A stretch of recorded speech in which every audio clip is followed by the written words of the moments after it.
RDC est une et indivisible. Et la population répondante, c'est qu'il faut tout arrêter pour faire face à cette situation. Et que nous ferons de cette terre richement bénie un réel havre de paix, de prospérité et de progrès social.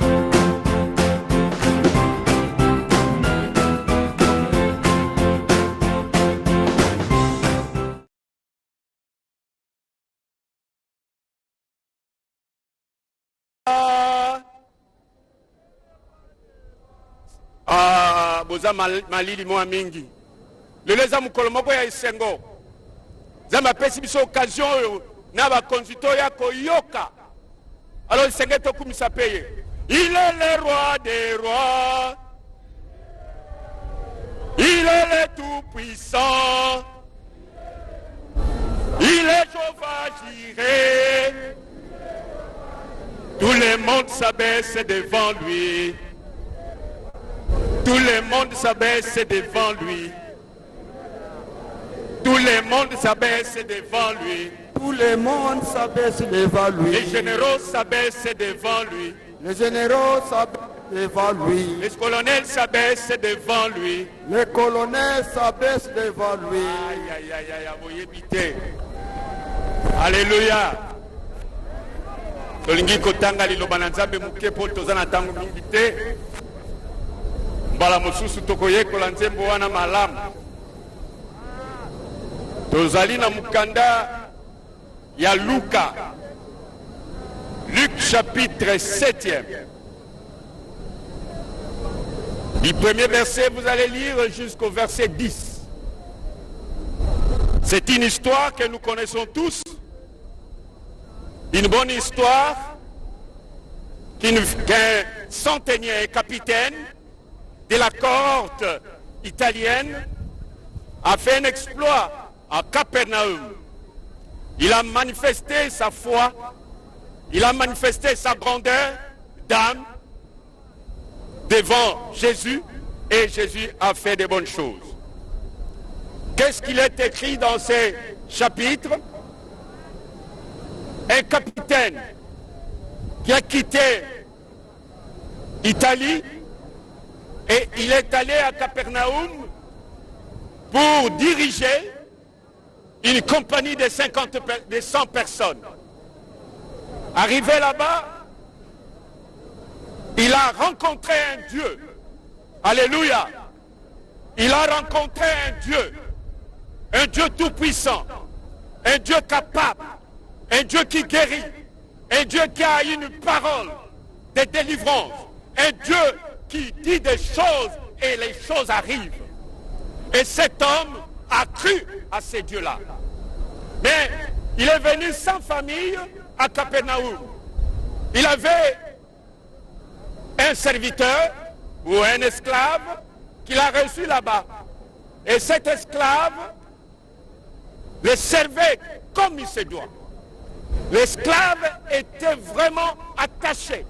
Et lui a aimé véritablement son esclave ou son serviteur. Un jour, le serviteur est tombé malade, au point même de mourir. Alors, cet homme, le capitaine, comme il était dans un pays étranger, il a construit la synagogue. Or, la synagogue pour un juif représentait la présence de Dieu. Et construire un temple pour Dieu, pour les juifs, avait une grande importance. Et ce jour-là, l'homme a vu son serviteur malade, il va demander aux magistrats urbains, aux gens des Sanhédrins, pour demander la clémence de Dieu, afin que Dieu puisse guérir son serviteur. Alléluia. Je ne sais pas si tu aimes ton serviteur. Je ne sais pas si tu es avec ceux qui t'entourent en bonne relation. Mais cet homme est en bonne relation avec l'autre. Et les gens du pays sont allés vers Jésus.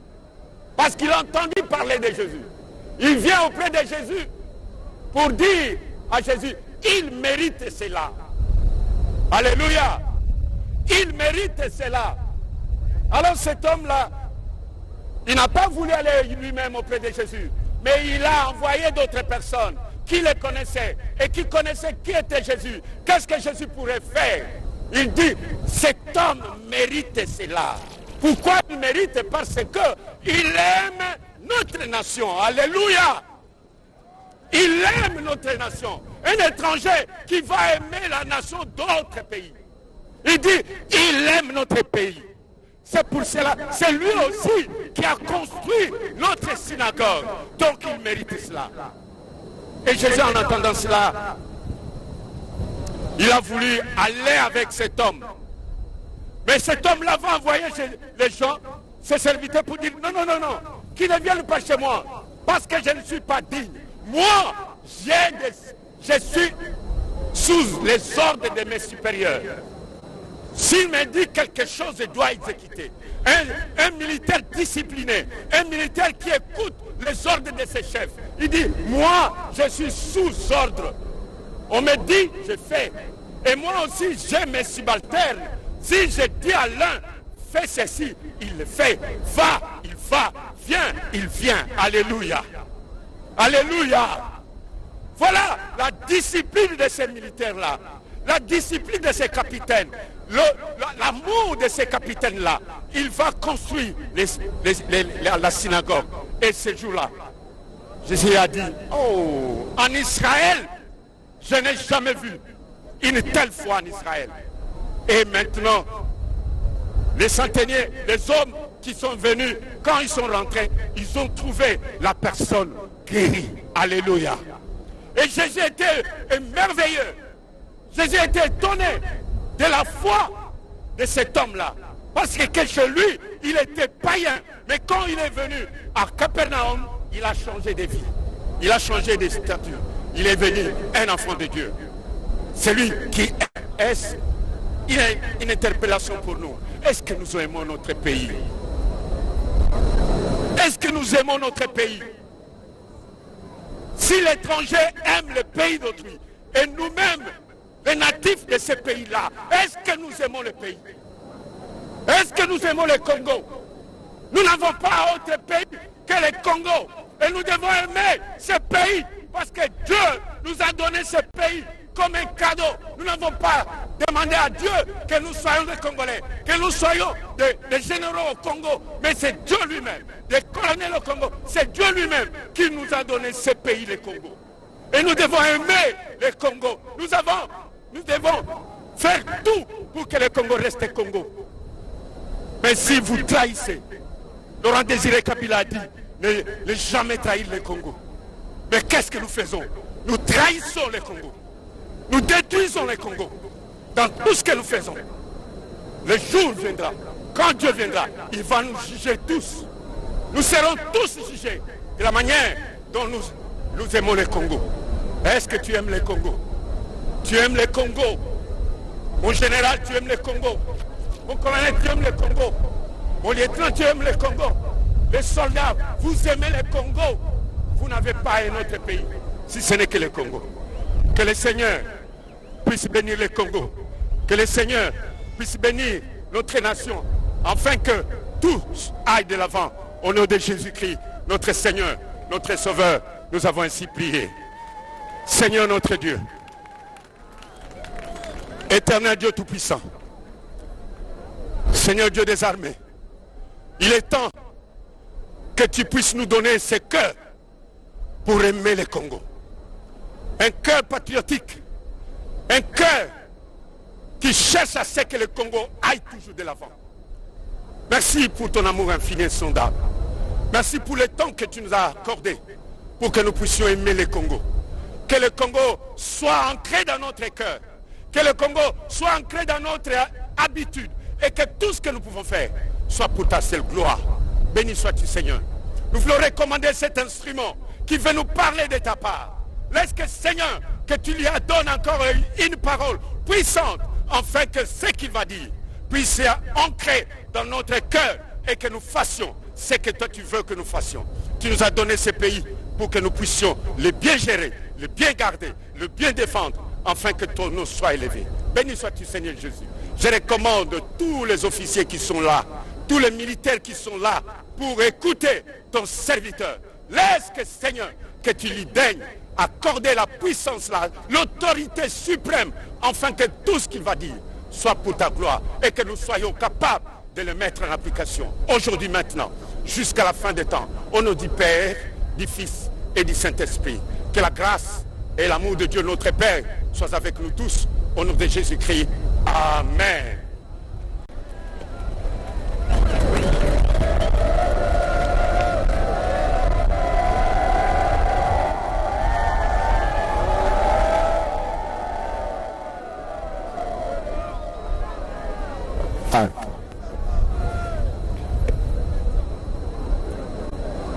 Avant de continuer avec l'annonce du programme, nous signalons qu'à l'issue de la parade ce jour, un cocktail sera servi aux officiers généraux et supérieurs dans les chapiteaux du grand quartier général des FARDC. Et nous demandons aussi à tous les commandants des unités, des troupes qui sont ici dans la grande parade de bien harmoniser les effectifs. Monsieur le chef d'état-major général des forces armées de la République démocratique du Congo, mon général, après cette belle exhortation, et toujours avec votre autorisation, mon général, j'invite votre autorité à bien vouloir prendre la parole pour que vous puissiez vous adresser aux officiers, sous-officiers, gradés, soldats des rangs, aviateurs, matelots des FARDC, à travers l'échantillon des militaires de la garnison de la ville de Kinshasa réunis dans cette grande parade du camp lieutenant-général Kokolo.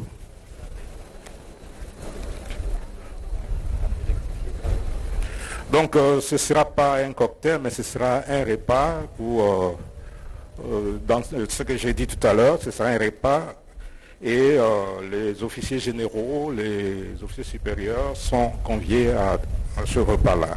C'est un repas de corps. Plus rien à vos autres, mon général.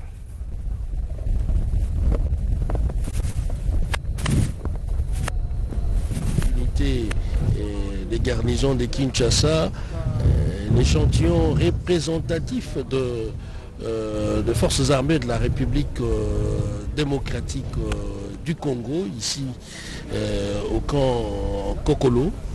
Et ils sont tous là, en attente, en attendant que le lieutenant général Chiwewe Songesha s'avance et se mettra à la tribune sur un piédestal pour qu'il soit bien visible au milieu de toutes les unités. Et c'est de là qu'il va s'adresser avec un ton solennel, certainement avec un élan aussi pédagogique et aux troupes, aux unités des forces armées de la République démocratique du Congo, et va également porter à la connaissance de tous le message.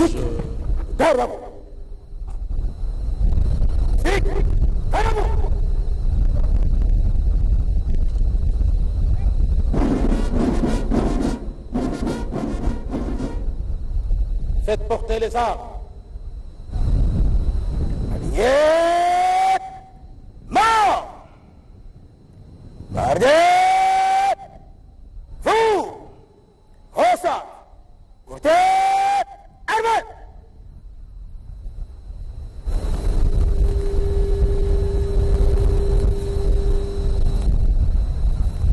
Arme au pied, repos. Arme. Bien. Hop. Mbote na bino banso. Mbote na bino banso.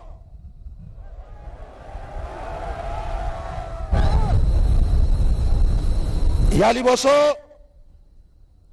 nalingi nakomisa mbote ya mokonzi ya mboka, le commandant suprême avant Nakita alobi na ngai général, avant osolola na basoda okomisa mbote na ngai na basoda na ngai nyonso mokonzi alobi mbote na bino banso. Mbote na bino banso lisusu. Mbote na bino banso.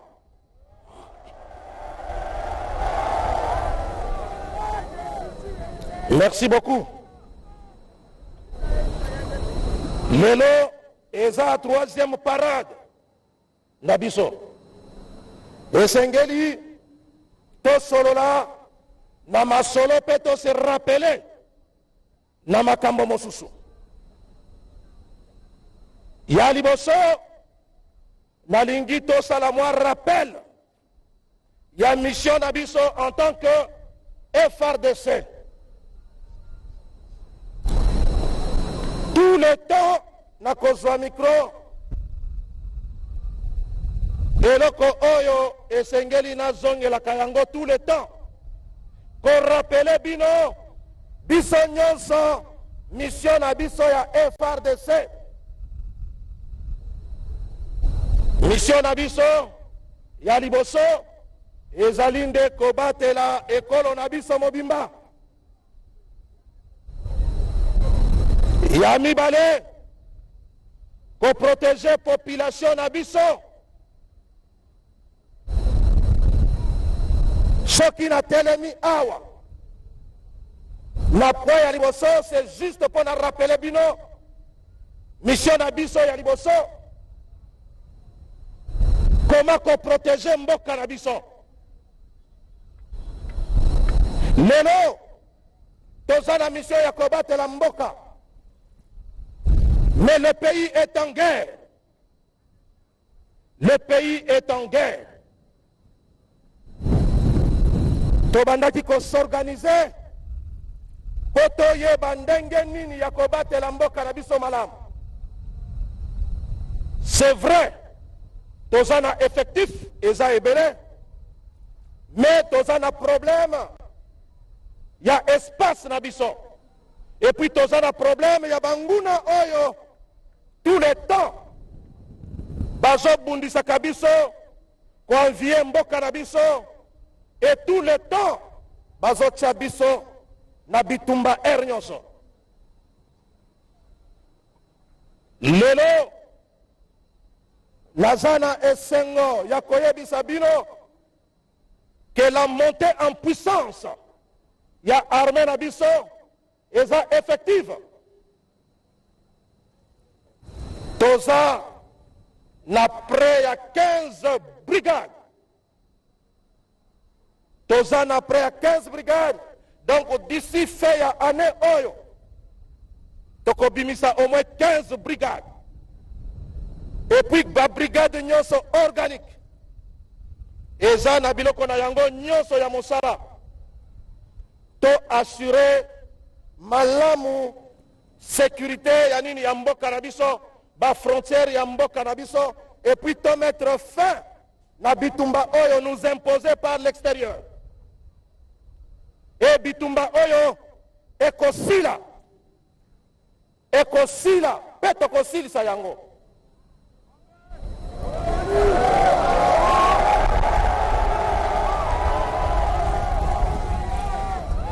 Bino bo précédent baninga na bino o bazoya ba oyo bazoya eza ba oyo balandaki appel ya mokonzi ya mboka, baza na ba formation d'entraînement na mwa oyo tozo banda ba brigade bandi kobima, ba brigade kobima bokozala na bango bisika nyonso bakozala bakonzi na basoda oyo bakolanda message oyo ba intégrer bango bayamba bango parce que baza bandeko na bango. Au-delà de ça toza na ba unité ba force spéciale oyo basi bakoti entraînement ndambu basi babimi ba mosusu bazobima lisusu. Et on doit faire tout une fois pour toutes tosilisa makambo oyo ya kuanviaka mboka na biso esengeli tosilisa yango. moto mosusu te akoya kosilisa bitumba oyo na place na biso. Eza kaka yo na ngai nde esengeli tosilisa bitumba oyo mpe tokosilisa yango.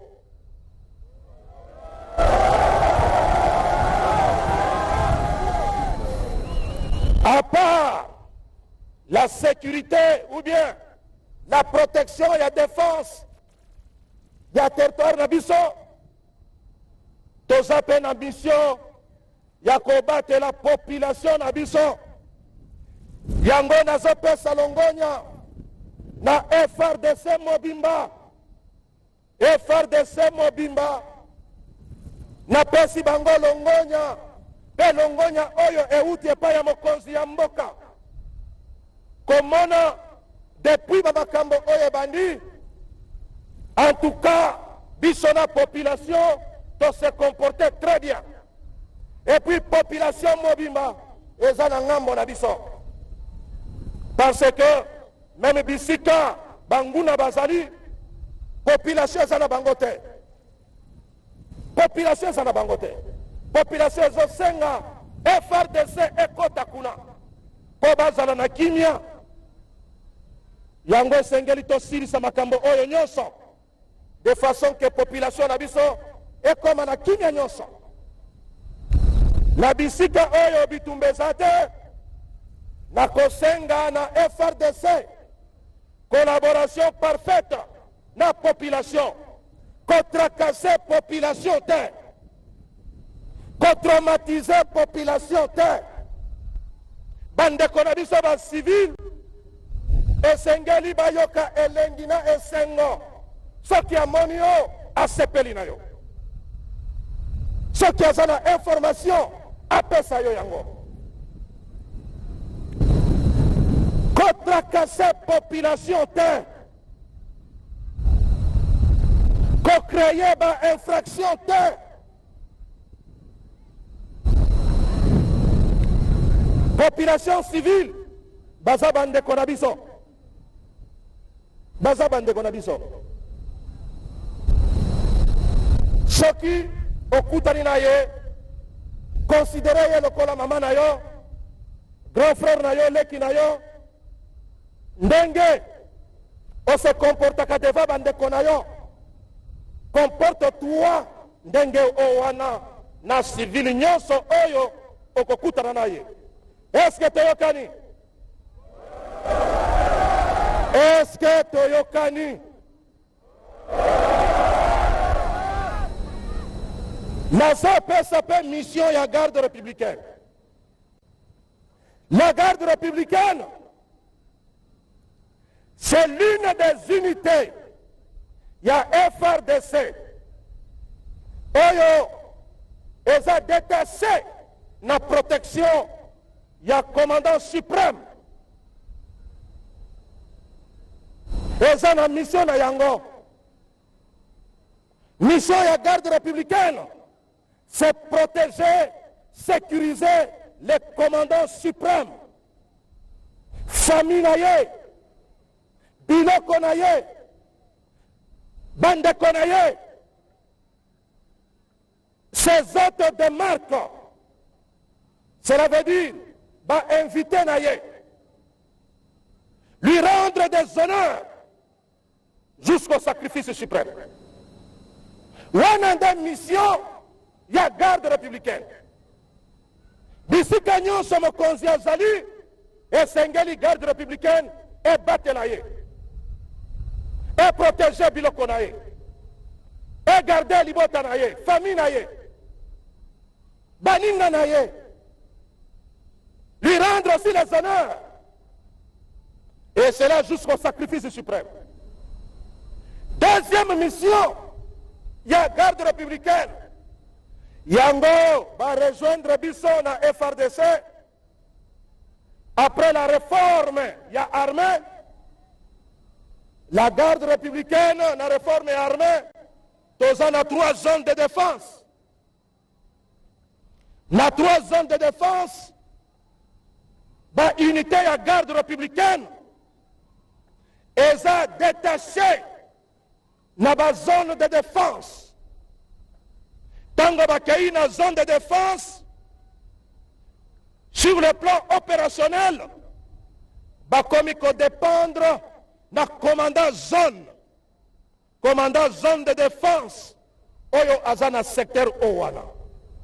Sur le plan opérationnel, la garde républicaine n'a pas unité à déployer, et ça dépendre na nini na commandant zone.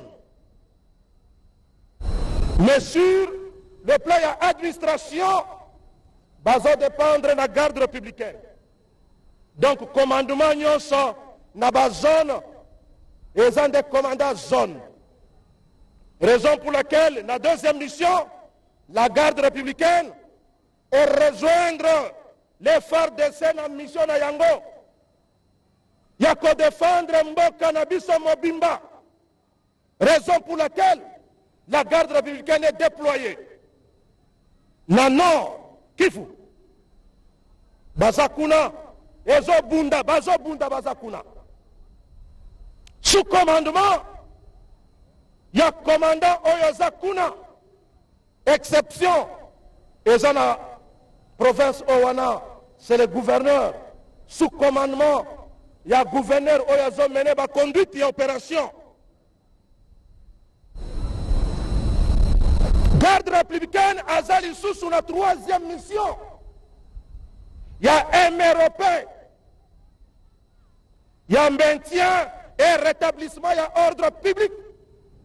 La ville de Kinshasa, Lubumbashi, partout. Lorsque la police nationale est débordée, la garde républicaine peut intervenir. Constitution de la République et Pessi Bango. Nani wana ordre wana. Et Pessi Bango dit ça, il y a Kosala Mosala Pembeni, il y a police. Pour le maintien, il y a ordre public. Donc, Esengeli, biso nyonso, de comprendre la mission na biso, ce qui tomoni, garde républicaine, na ba site na biso opérationnel, baza sous commandement opérationnel, il y a commandant Oyazawana. Wana ezalaki premier point, nalingaki na pesa lumière na oyetangi etali défense na biso na comment qu'on protéger population na biso na interaction entre la garde républicaine et FARDC. Et ça unité c'est moko. Sur le plan opérationnel, la garde républicaine dépend du commandant suprême. Et sur le plan administratif, cette unité dépend de l'état-major général. Donc, confusion exalatée. Deuxième point, et ça rappelle, il y a des vises Nabiso. Nalingi, pour renouveler loyauté Nabiso, et pas Yamokozi Yamboka. Soldats et FARDC, notre devise, notre devise, notre devise,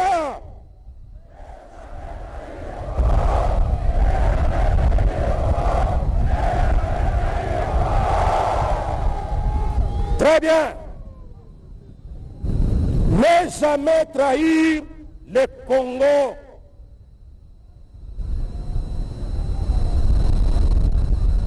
Trahir Congo. Congo c'est quoi? C'est là. Mboka na biso Congo. Ezanin. Omonier. Aouti kote ya biso aou.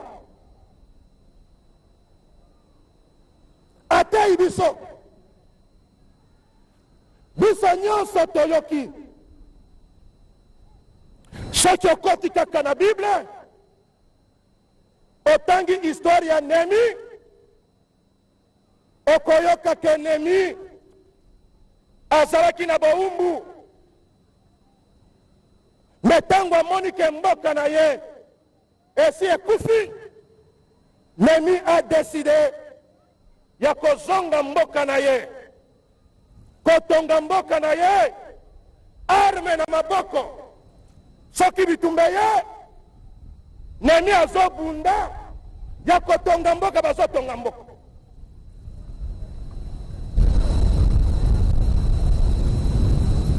soldat ya FRDC tolobi devise na biso awa mboka na biso esengeli etongama me ekotongama arme à la main. Est-ce que toyokani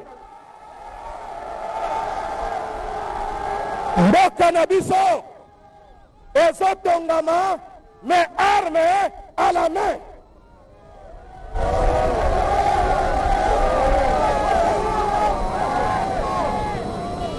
Mboka na biso eza se moko la République démocratique du Congo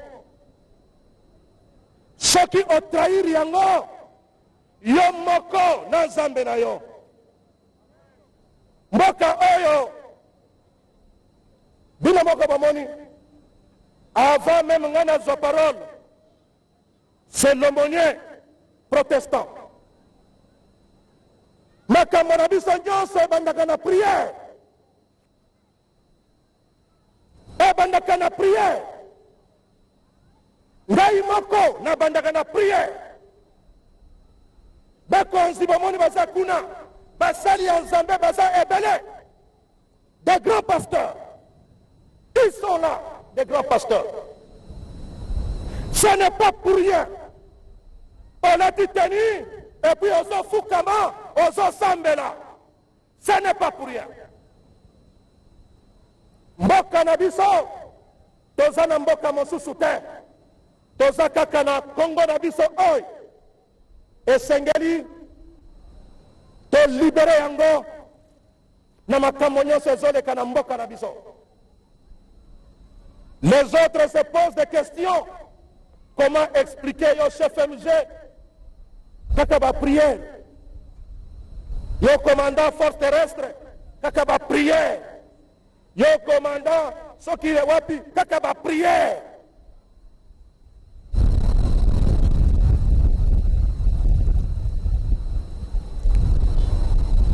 Ezala David, ezala Moïse, ezala Abraham, batu nyonso wana bazalaki ba combattant, mais combattant avec Dieu. Okolonga bitumba kaka soki oza na nzambe biso mpe bitumba oyo tokosilisa yango na nzambe. Arme à la main, prière mpe nsima ezolanda biso tokosilisa yango.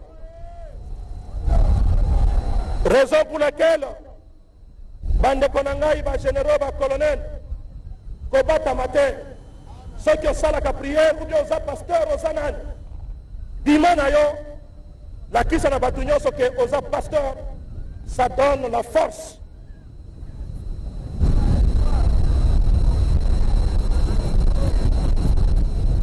Awa la partie oyo ya devise na biso nalingi na rappele bino eloko moko ntango tozoloba ne jamais trahir le pays, ne jamais trahir le Congo. Nalingi na rappele bino parce que nazomona bato mosusu on dirait babandi kobela maboma na mboka oyo RDC. Nous n'avons qu'un seul président de la République, nous n'avons qu'un seul chef de l'État et nous n'avons qu'un seul commandant suprême, c'est le président Félix Antoine Tshisekedi Tshilombo.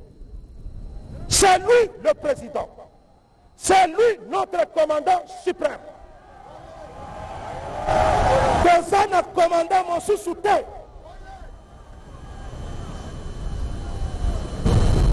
Raison pour laquelle nazokebisa bato mosusu oyo bazokanisa ke baza na imperium sur l'armée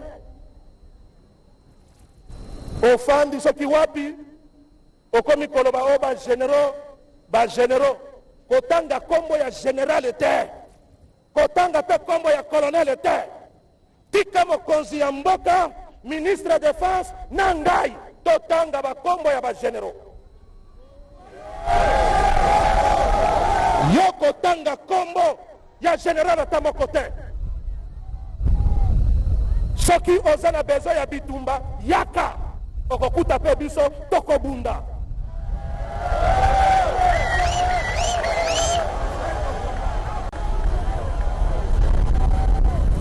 Askari, est-ce que toza prêt ya bitumba? Est-ce que toza prêt ya kobunda na banguna na biso? Ba généraux na ba colonel, est-ce que toza prêt ya bitumba? Koya ko terroriser biso wate. Ongai, yo nani? Yo nani? Les histoires évoluent. Yo zozonga kama kambo ya kana. Même ata nzoto ango kaselembaka. Nzoto yo nzoto elembaka. Soki elembi ndima pe tika kende kofanda.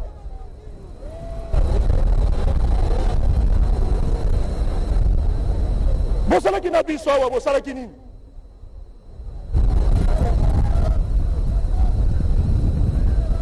Mokonzi azase moko.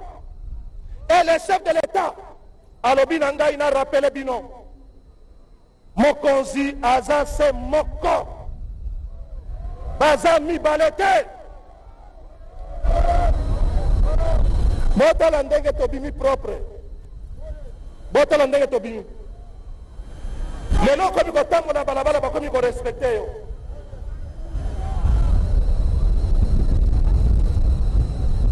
Renouvellement, il y a devise na biso to dédié yango et pas ya commandant suprême na République démocratique du Congo.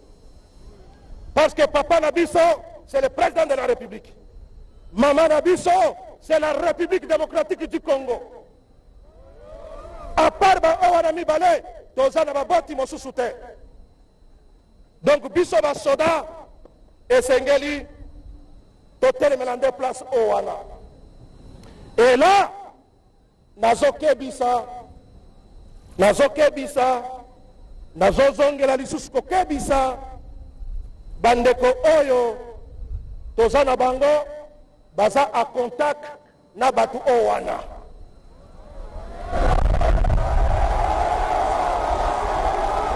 Awa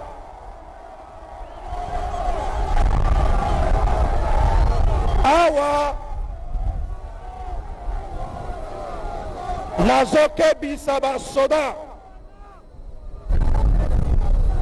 ezala na jet, ezala na commando, ezala na force aérienne, ezala na ba unité nyonso ya force terrestre, ezala na PEM, ezala biso moko bakonzi.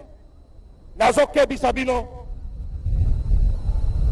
nazokebisa bino,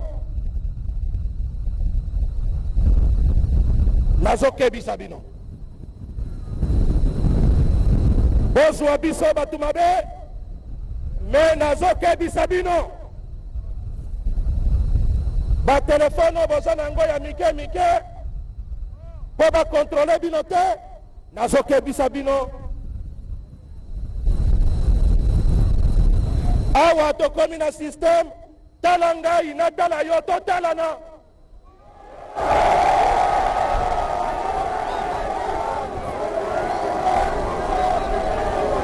Des systèmes, dessus de pensée.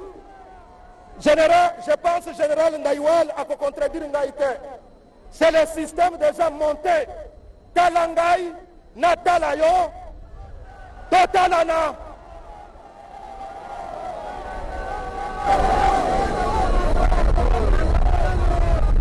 Deuxième système, yoka ngai na yoka yo po tofundana. Yoka ngai na yoka yo po tofundana.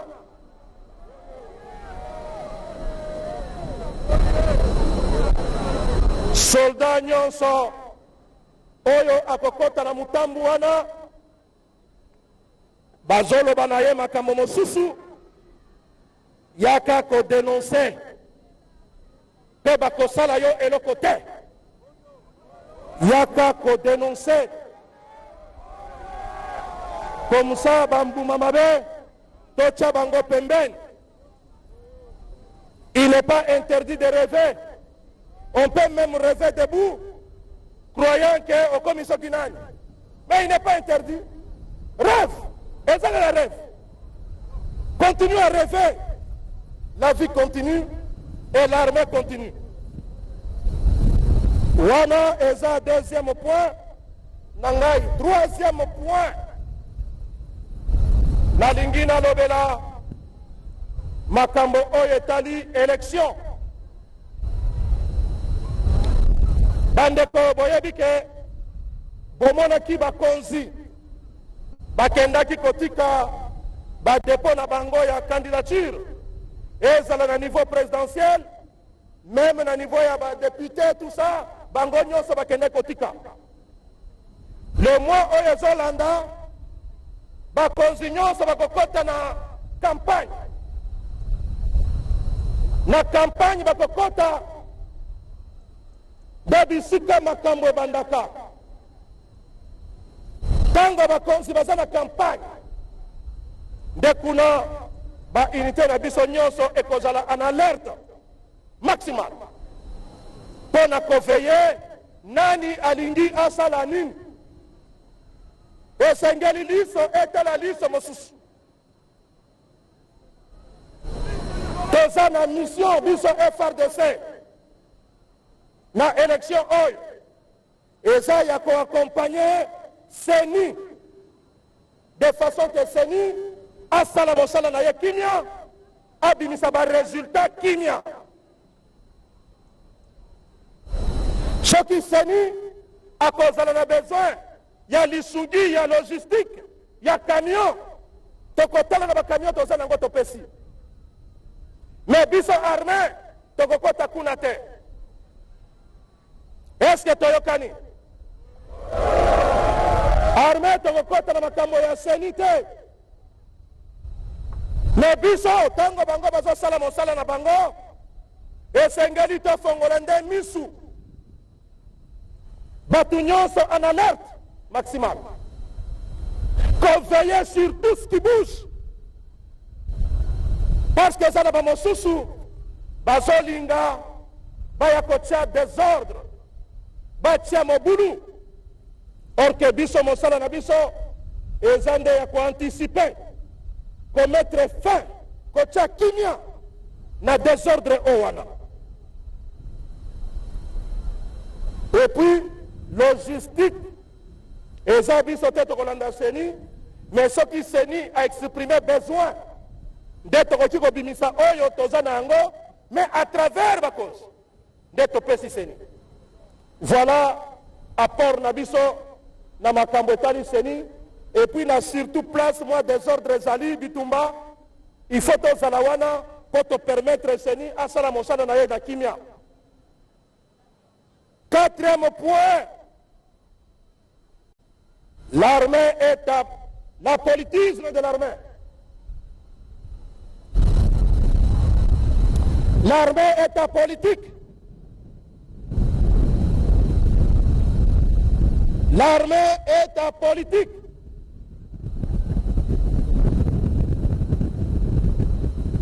Bas soldats ya FRDC toyokana awa. L'armée est apolitique. Cela veut dire quoi? Soldats oza na droit ya vote te. Raison pour laquelle ndenge boza awa na pekisa kibino moto moko te akoki ko s'enrôler parce que mibeko ya mboka na biso et permettre soldat te à s'enrôler. biso bamilitaire tosalaka politiki te. Raison pour laquelle interdiction formelle na baka nyonso regroupement politique toboyi.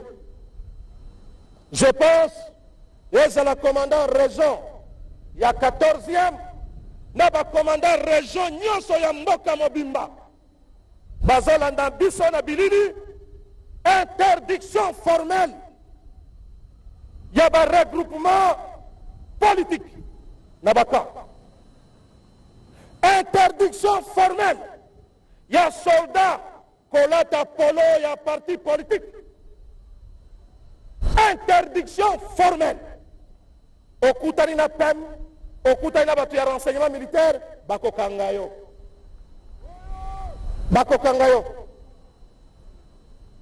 Kolata polo ya parti politique te. Soki ozana yango pesa yango mwasi na yo, pesa yango bana na yo, mais yo soldat kolata yango te, parce que mwasi na yo na bana na yo bango baza apolitiki te, bango bakovote, mais loyenge ya vote na camp toboyi.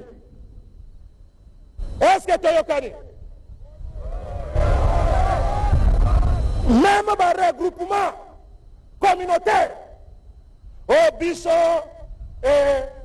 toza batu ya monoko boye bosangani toboyi. Biso toza batu ya couleur boye tosangani na camp toboyi. Regroupement ya batu place moko eza strictement interdit. Soki bakuti bino bakangi bino. Et puis baza ba voisin bo veiller soki omoni bato bandi kosangana 5, 6, 7 signaler de façon que bakanga batu owana. La lobby regroupement politique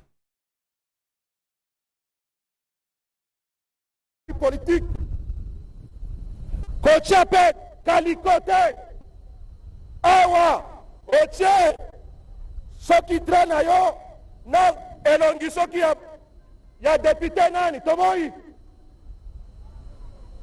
Bino bolingi kovote bokende soki bandal soki lingwala soki wapi bakaliko bachakuna, mais na baka na ba site militaire toboyi.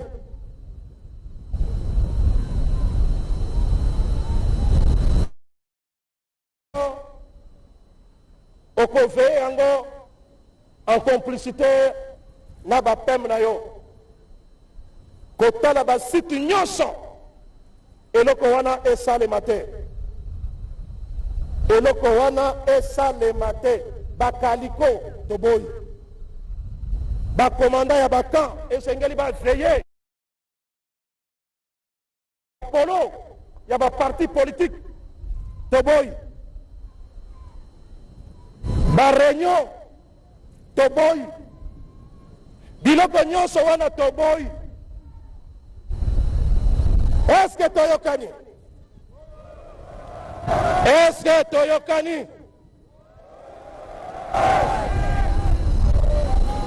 La koti na 5e point, la discipline. D'abord la cadre ya discipline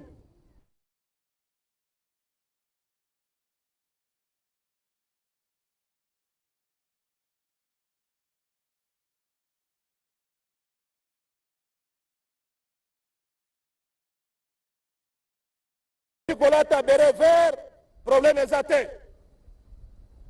Na teni oyo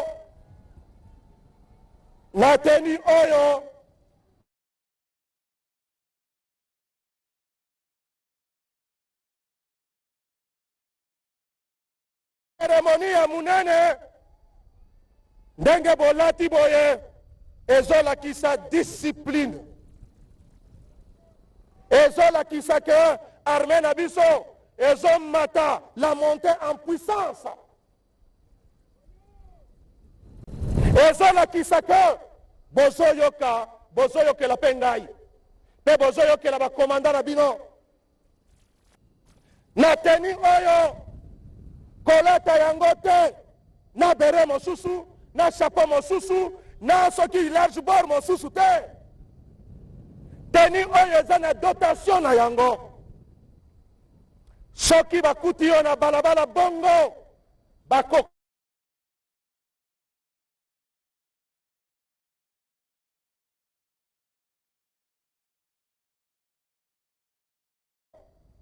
bakokuta ye na teni ya kala, teni na biso ya kala. Komanda Rejo kanga ye ayebisa yo auti wapi, inite na ye eza nini, ye oyo auti wapi, kanga ye. Pesa mitindu na bapeme na yo bazala bisika manso baluka batu o wana ezala teni oyo biso ya kala ekomi teni na biso ya entraînement na basei, eza na teni na biso teni verte oyo ya kaki, teni wana eza teni ya instruction à part bandeko na biso ya nani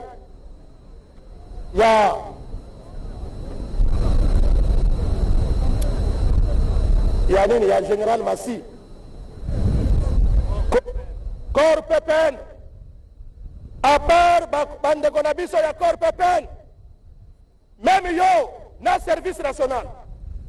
Mais tango yo moko zolata yango yo moko na katikati ya batu mosusu basi balati kitoko okoyoka soni te, baninga na yo nyonso basi balati bien, yo moko sans exception. Est-ce que okoyoka bien? Mais pona bango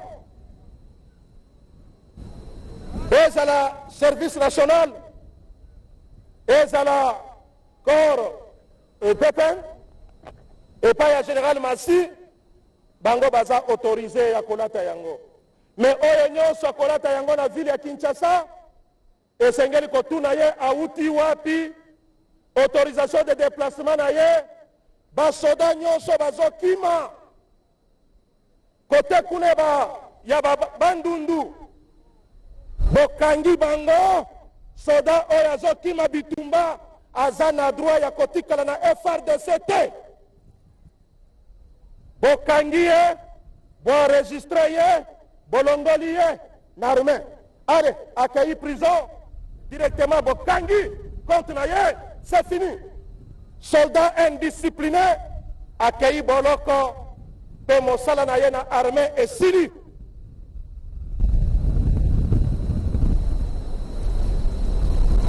Fuite devant l'ennemi, bakokangelango boloko pe okobima na armée. Nazo félicité na cadre de discipline, nazo félicité basoda oyo après contrôle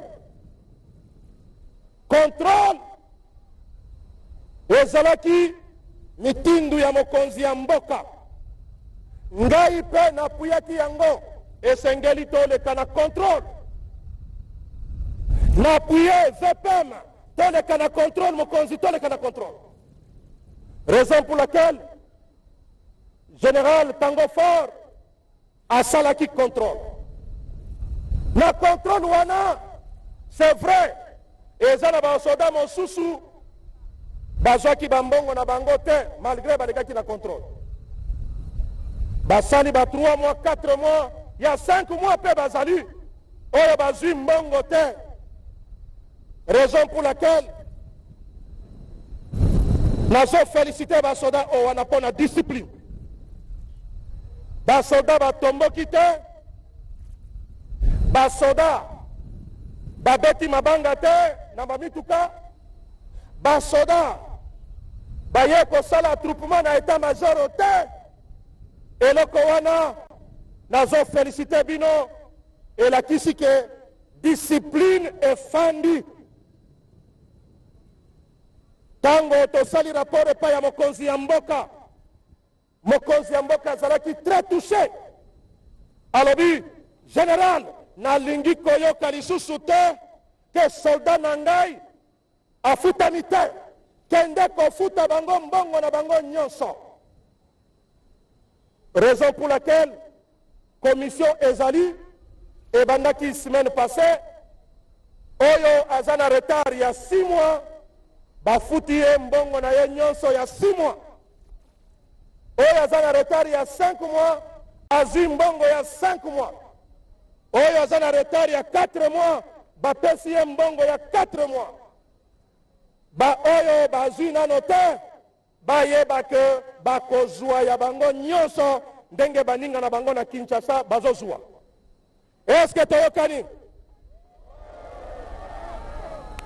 Nazo remercier bino lisusu na cadre ya discipline eza na basoda oyo tango bayokaki ngai nalobi awa soldat kozala lisusu nsima ya basivile te badétachement illicite bolongwa. Il y a quelques soldats oyo ngai na bengi basoda ya solo tango bayokaki ngai bango moko babimbebili babimi deja bango moko balobi commandant alobi tobimi mais eza na bamosusu balongoli teni sikoyo yo olongoli teni oza soda ou bien oza scout. Yo mutu olongoli teni oza soda te ozalaka na yo scout.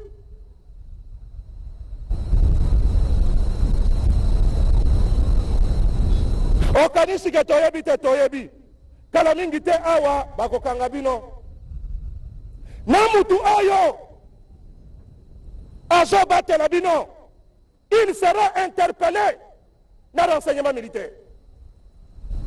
Ayebisa biso ye aza nani ya kobatela yo po soda abatela yo oza nani.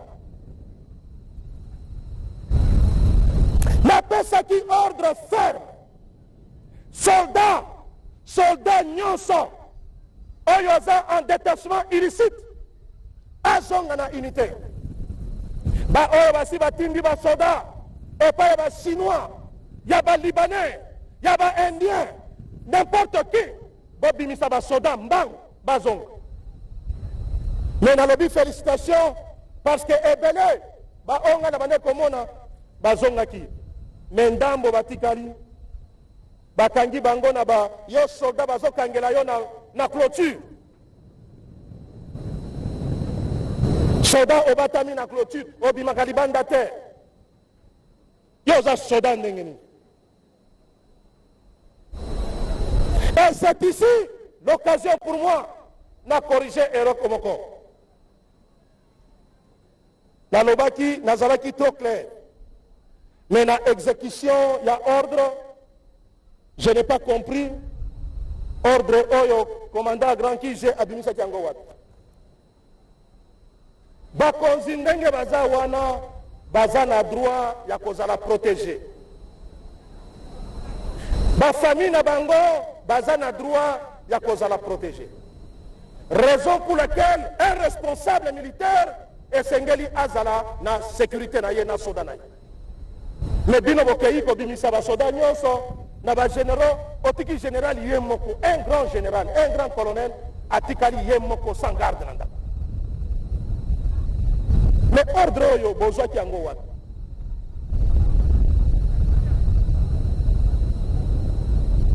Ce n'est pas possible. Esengeli bien comprendre les ordres donnés.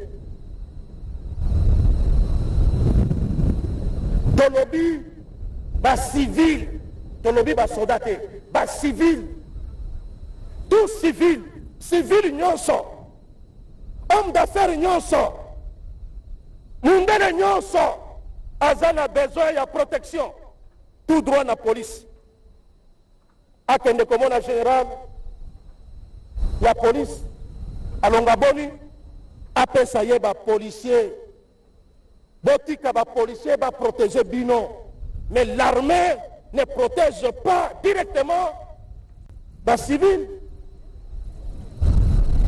basoda nyonso wana na commandant oyo tilelo bazo garder basoda wana na site ezala bamine esengeli bazongisa basoda toza na besoin ya basoda e awa nazobeta sete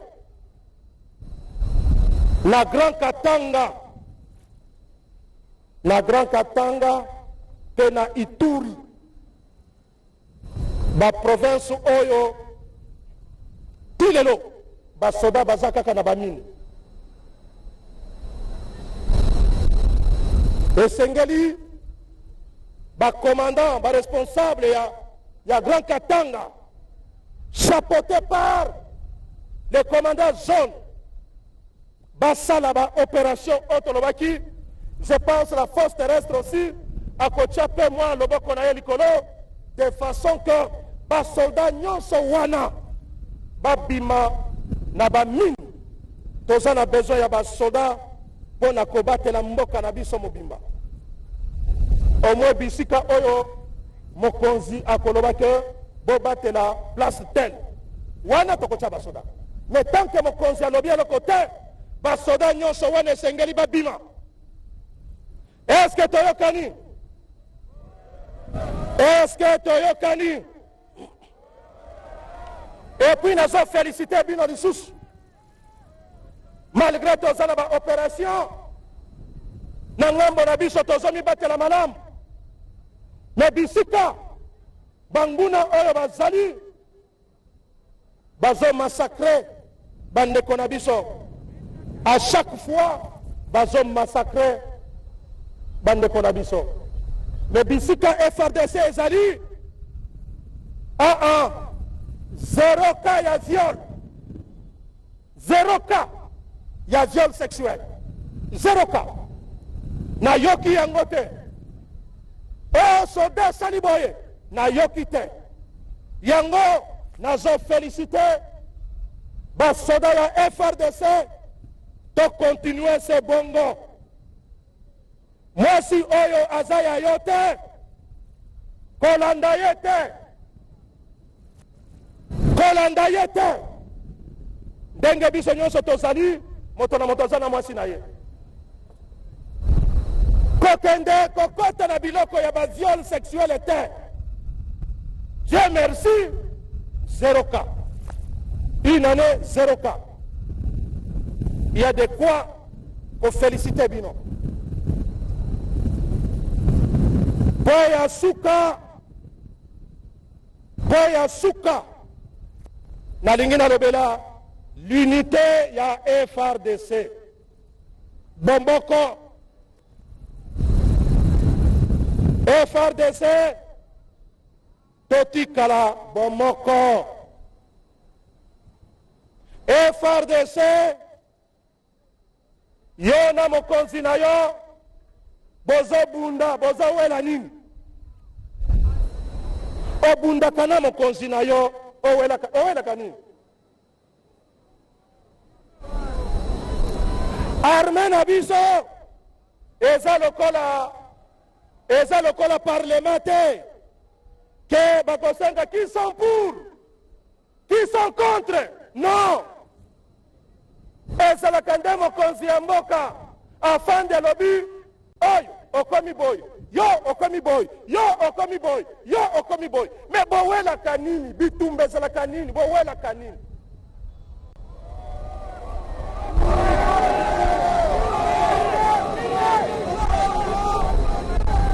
nazopekisa bino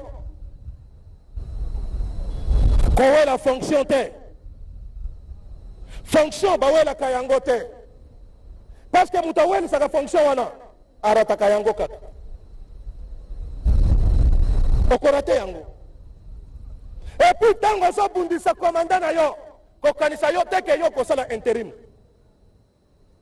jour bokonzi akosilika na chef na yo moko bino nyonso nava marche yo okokanisa ke okendaka kofunda mokonzi na yo mezoka bazomona ke yo nde soldat mabe eri nyonso koyaka kofunda batu yo bayebi ke ozaka mutu mabe obimisi problème soki ya corps moko boye omemi yango na état major oye kofunda obimisi makambo ya force terrestre oye kofunda na état major général obimisi makambo ya force navale oye kofunda na état major général obimisi makambo ya force aérienne oye kofunda na état major général obimisi makambo ya compagnie oke kofunda na commandant bataillon mais yo ozofunda oza na qualité nini est-ce que bakoki kosolola te makambo esili entre bino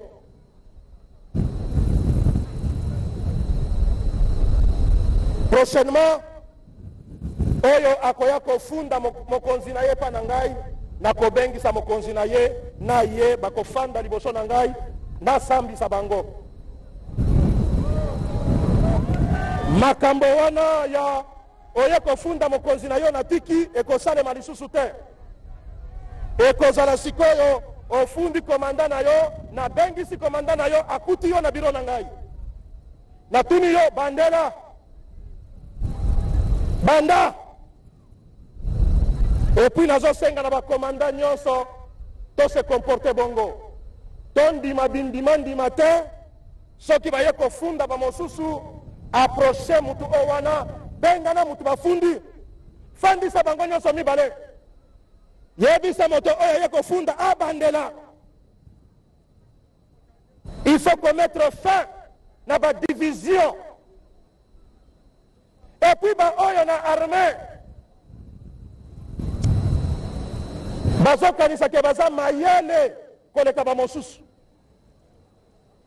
mais mayele na yo na armée mais tiango na disposition ya bakonzi na yo te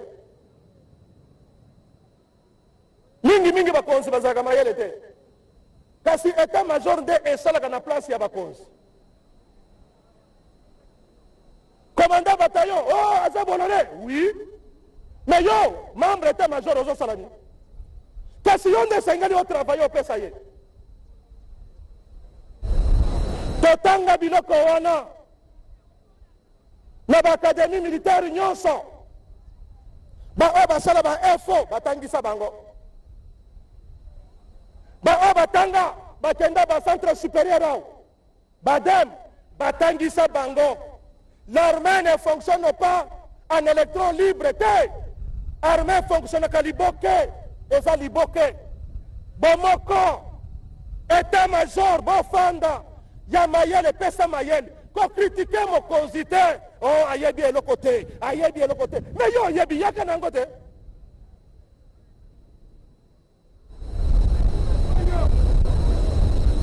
epuis mutu ya mayele bongo soki opesi ye libongo yango nde abimi sikoyo futro ya somo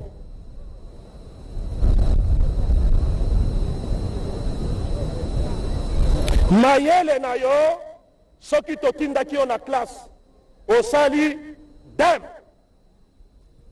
tobimisi kuna oke osali bem obimi bem oye osali chesde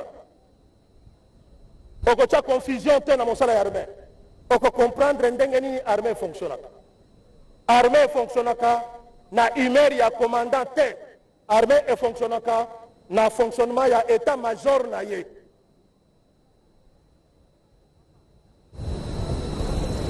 yango na baunité ndenge boza boye bomoko eleki nyonso koswanaka te kofundanaka te me funda oyo eza ya motuya oyo nalobi awo moto abandi koloba makambo mabe mpo na mboka yaka kofunda ye kamwa kompro ebandi yaka kofunda dénoncer kotika yango te. Nous avons très de traîtres baza ebele esengeli kodenonse bango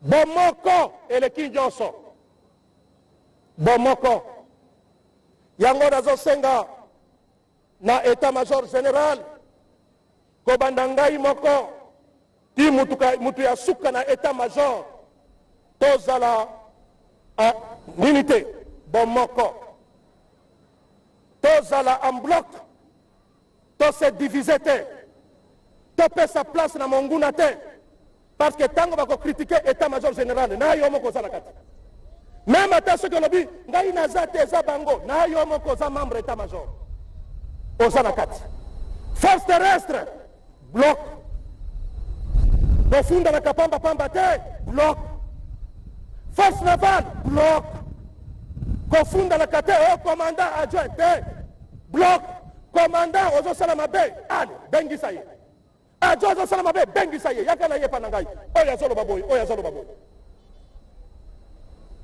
la force navale soki force aérienne bloc zone de défense bloc l'unité fait la force et si vous êtes divisés vous n'êtes plus fort eza bongo même na baplaton basection bacompagnie babataillon bloc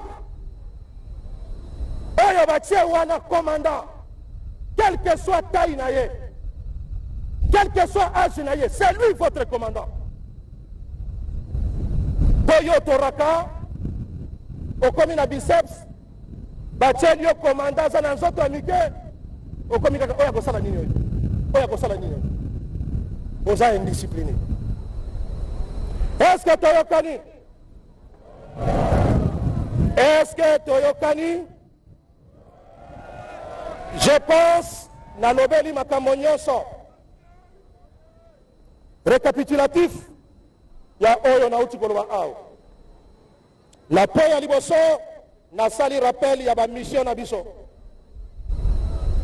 nayebisi yo mission ya FRDC c'est protéger et défendre l'intégrité territoriale ya mboka na biso. Nous avons cette mission ya ko protéger mboka na biso.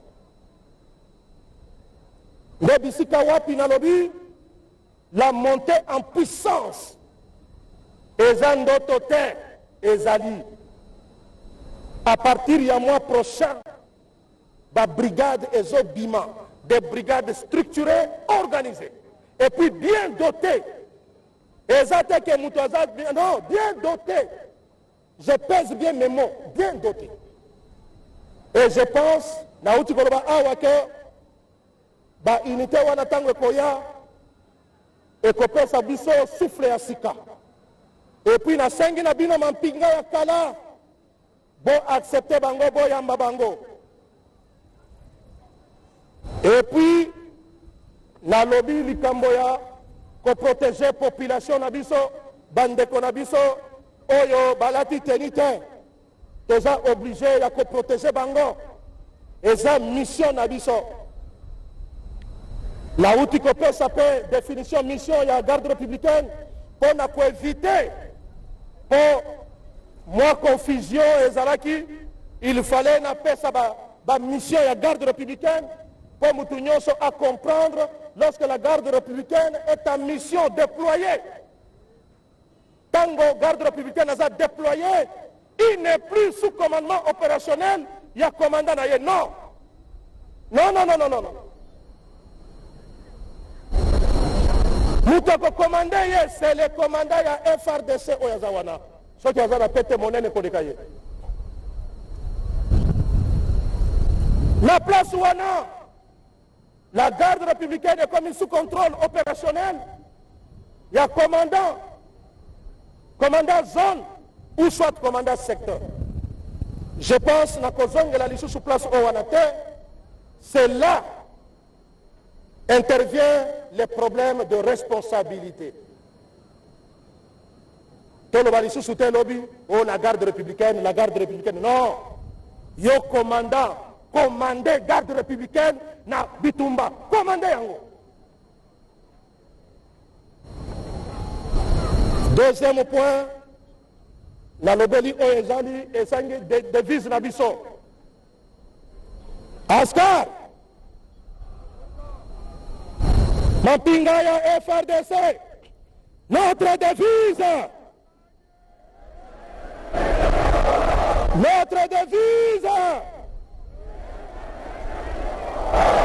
notre devise.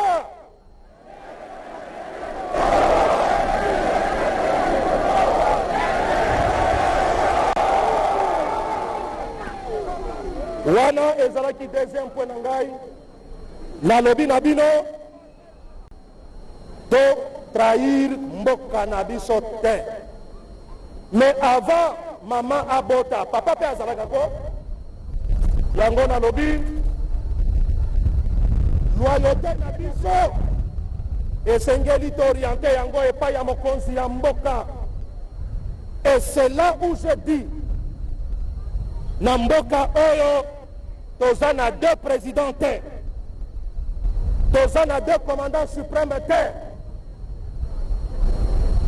toza na kaka commandant suprême moko, président de la République natangi pe kombo na ye président Félix Antoine Tshisekedi. Pe nalobi ye nde commandant suprême ya Mampinga, mosusu aza te.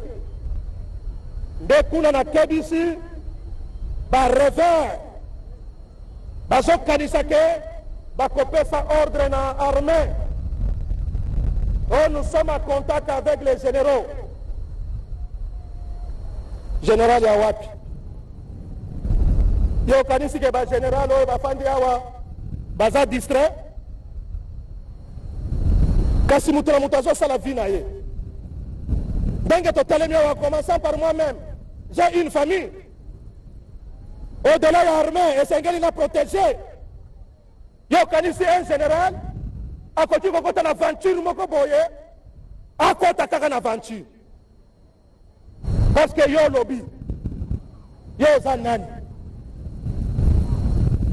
Ceux qui ont la rébellion, yo, kota, okokuta biso na balabala. Tokobunda pe okotika la terre ezandoto.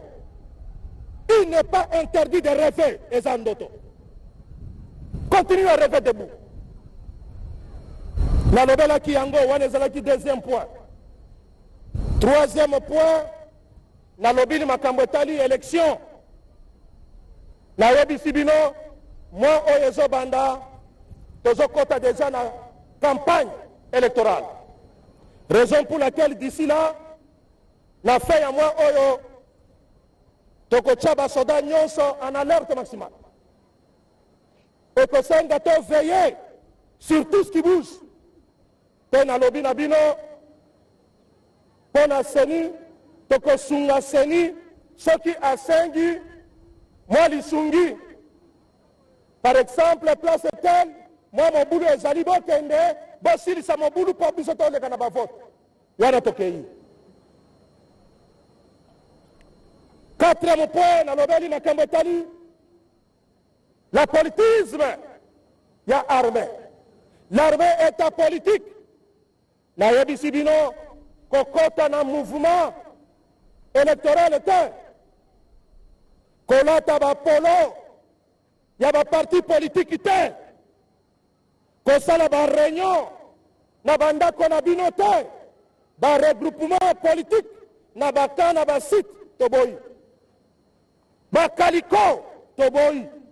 Makambo nyonso oyo, et tout alina politique, toboyi yango. Est-ce que toyokani? Est-ce que toyokani?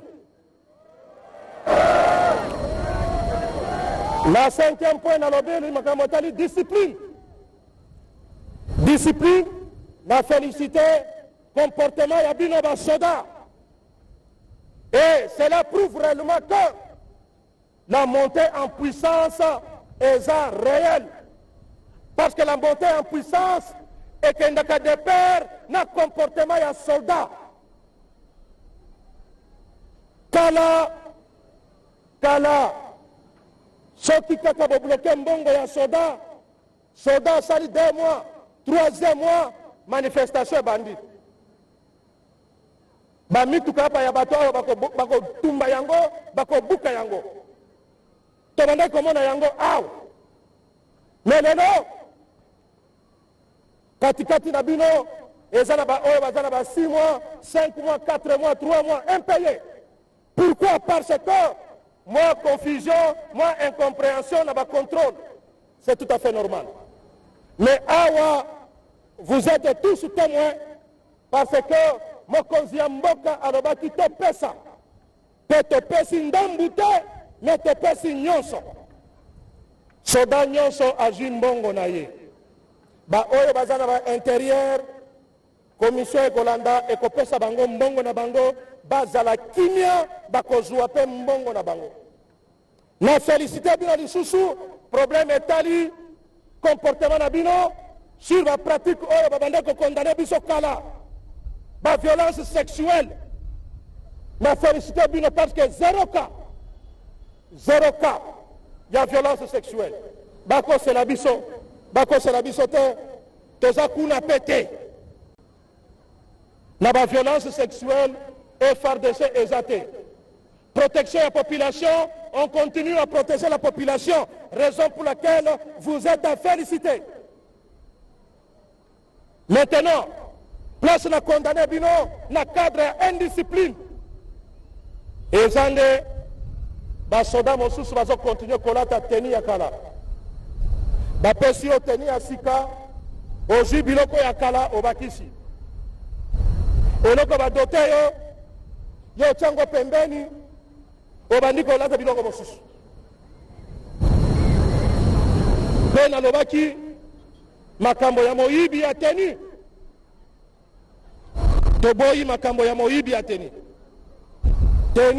esengeli bakabola yo na base logistique après contrôle bakopesa bateni ya mibale na ba unité esengeli bozala na deux teni maintenant na teni ya mibale bakopesa nde na unité na yo po commandant na yo apesa yo teni me koyiba teni te obanda koteka soki tokuti yo bakokanga yo soki preuve ezali tu dois faire la prison.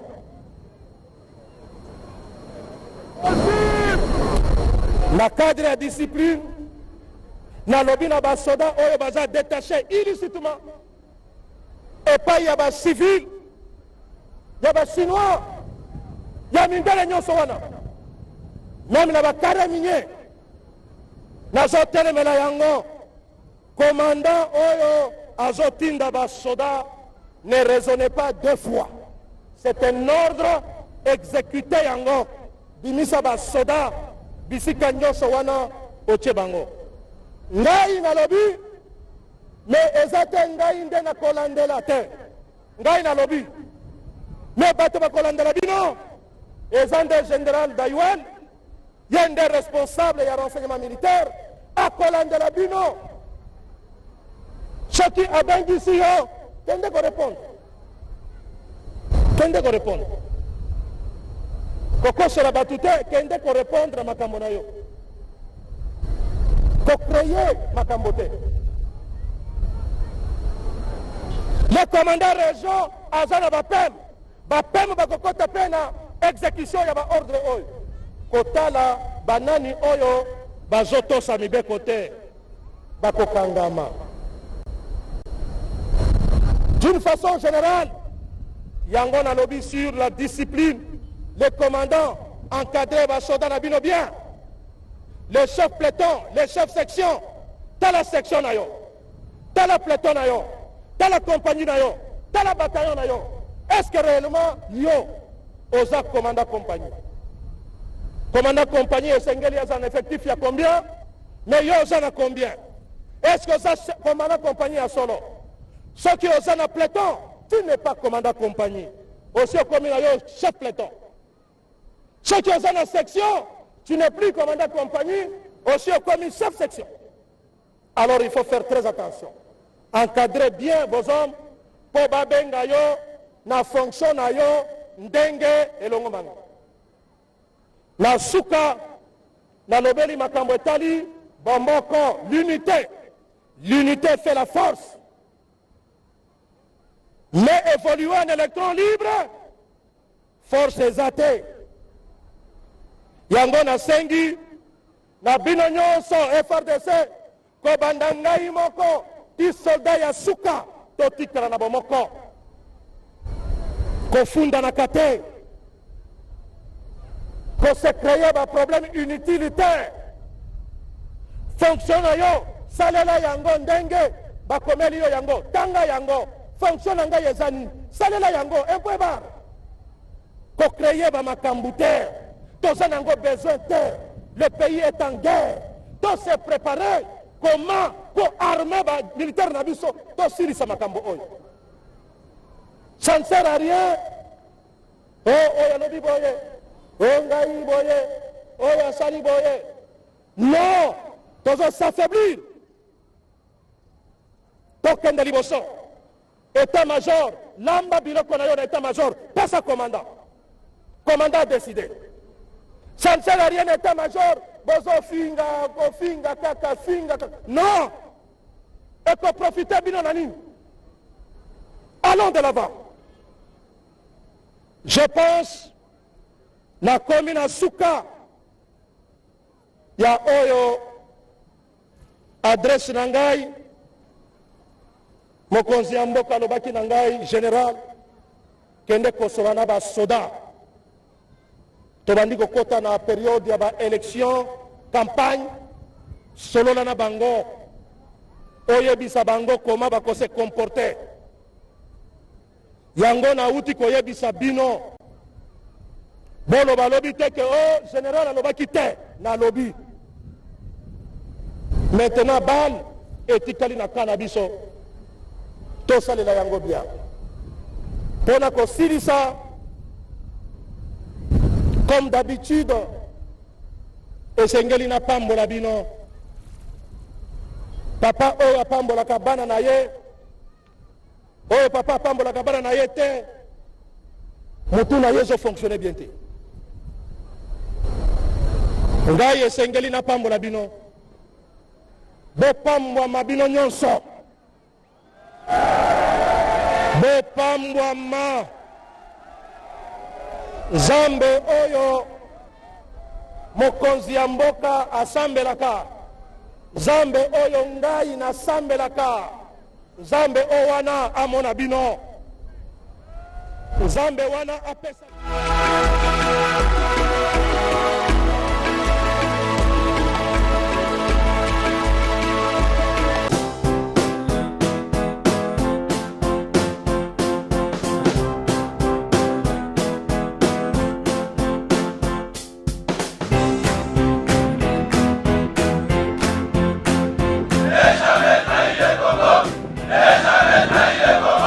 La RDC est une et indivisible. Et la population répondante, c'est qu'il faut tout arrêter pour faire face à cette situation.